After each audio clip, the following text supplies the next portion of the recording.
Hi, welcome to another review today. Ignore my teddies in the background. Today doing a review on the Hunter Kiss series by Marjorie M. Liu. L-I-U, Liu, I don't know. I did this review already, but I thought I just didn't like the lighting, so I'm doing it again today. But so there's 4 books in this series so far, and the 4th one, The Mortal Bone, was just released at the end of December, so I'm not sure when the 5th one is out. The author said she's doing a minimum of 1 more book, so there's definitely going to be a 5th one, but there's no word yet when it's out. Including the 4 novels, which this review was just on those 4 novels, there are 3 short stories in different anthologies, and there's 3 e-specials.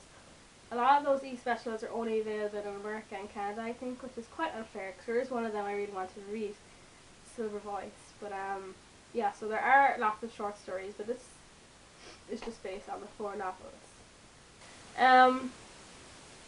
So the Hunter Kiss series, it's about Maxine Kiss, and she, from like all the women in her bloodline, it's all women by the way, they never have sons, from daughter to daughter to daughter, what's passed down are these tattoos, and the tattoos cover their entire body, and during the day, Maxine has these tattoos, and it makes her immortal. So a bullet will like hop off her face. She gets hit. She literally was hit by a bus and it did nothing to her, because these tattoos protect her, and so she's immortal during the day. And then at night, the tattoos come off her body, and they become these 5 almost like bodyguards, but they're demons. And then they protect her at night. So at night she's almost, technically she's mortal, but they protect her so well, it's hard for anyone to even damage her at night either. So initially I thought these like 5 demon bodyguards were going to be like men, like look like human men. And I was kind of disappointed then that they weren't, because I thought they would be kind of like, you know, tall, kind of big, strapping, overprotective, like brother types. But no, they're actually like little demons, and it's hard to actually imagine them in my head, like the way they're described. Like 2 of them are kind of like snakes that wrap around her neck. One is, I don't know, the size of a child, I suppose, and they just look like little creatures, little monsters, I suppose. Sometimes then they're really cute though, because they have these traits, like they love teddy bears, and they like not only cuddle them, but they like eat them. So the back of Maxine's car is just filled with like teddy limbs and like Playboy magazines, and they love Bon Jovi and they sing his songs to her, and they ordered like a cardboard cutout of Bon Jovi and everything.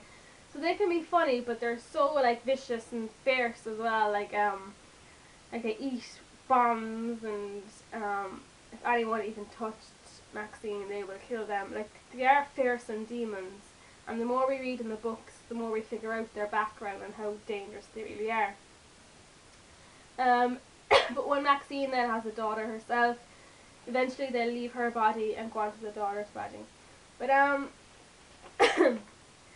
but this series is just so complicated in its plot, not in its writing style. The writing style is actually done well. It's the plot itself that's quite complicated. It's so just intricate and stunning in a way, but then it's like really complex, and there's lots of like prophetic revelations, and the riddles just constantly grow. I still have like a million and one questions about the overall plot. Maxine, the main character, she's a hunter, so she like, you know, sends demons to hell and other creatures, but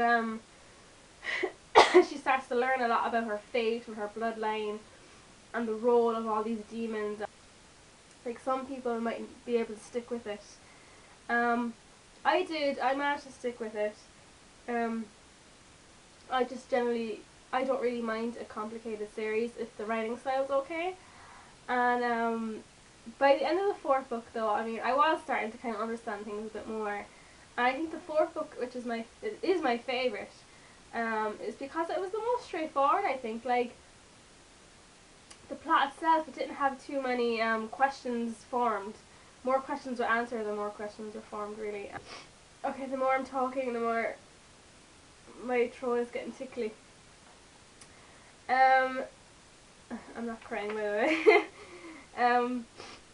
So yeah, I mean, that might turn a lot of people off, that it is quite complicated and a little bit confusing at times, but the more you read it, the more you get into it. I did really enjoy it. I was just really into the characters and I wanted to find out what was going to happen with them. I've never read a series with a more loving couple. Grant and Maxine are the kind of main couple in the series, and they're together from the beginning of the book. They're so loving, but not like in like a overly romantic, mushy way, like that turns you off.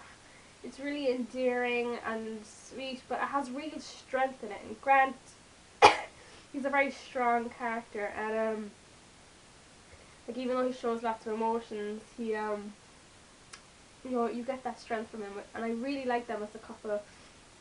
And I can't wait to see how they are in the next book, in the fifth one. So yeah, like, I really enjoyed it, and I do recommend it for people who feel like they would stick with the series that is quite complex and intricate. Yeah, it's not for everyone, I do know that, but I recommend it. And it oh god, sorry. And I hope you enjoy it. Okay, so now I'm going to do a spoiler review, and if you don't want to know what happens in the book, I suggest you switch off now. Okay, so I love the fourth book because I was always interested in what would happen if Maxine didn't have the 5 demons on her, and I wanted her to have that, you know, vulnerability, that more mortal side to it all, and I found it really, I found it really interesting. I loved it, and at the end I kind of assumed they would go on her body again, because that's the main premise of the series, but I kind of hoped they didn't in another way. But I was so happy then when she, you know, became pregnant, and I don't know why I love that in a series. And her and Grant were so happy, and I can't wait now to see how that is in the next book. I love Byron as well, and his like brotherly relationship with Maxine. It was quite sweet. So there are lots involved. There is lots involved in this series. Like, obviously, like, Maxine figures out about her whole history, and like, she's more than just a hunter. She's like a descendant from the original hunter or something, and she has this like darkness inside of her that like tries to control her sometimes. That's a bit blurry. Then we have obviously the demons, and we have, what are they called, the Aetars or something, and then we have Grant, the light, and the life bringers. It's very, there's lots going on, I know, and it's all quite epic. I prefer just the simple things with the characters more than the whole epic prophecies. So that's my review. I know I'm probably leaving out loads of things though, I just can't think, and if I talk anymore I'll start coughing. If you've any comments to make about the series, please let me know, and thank you very much for watching.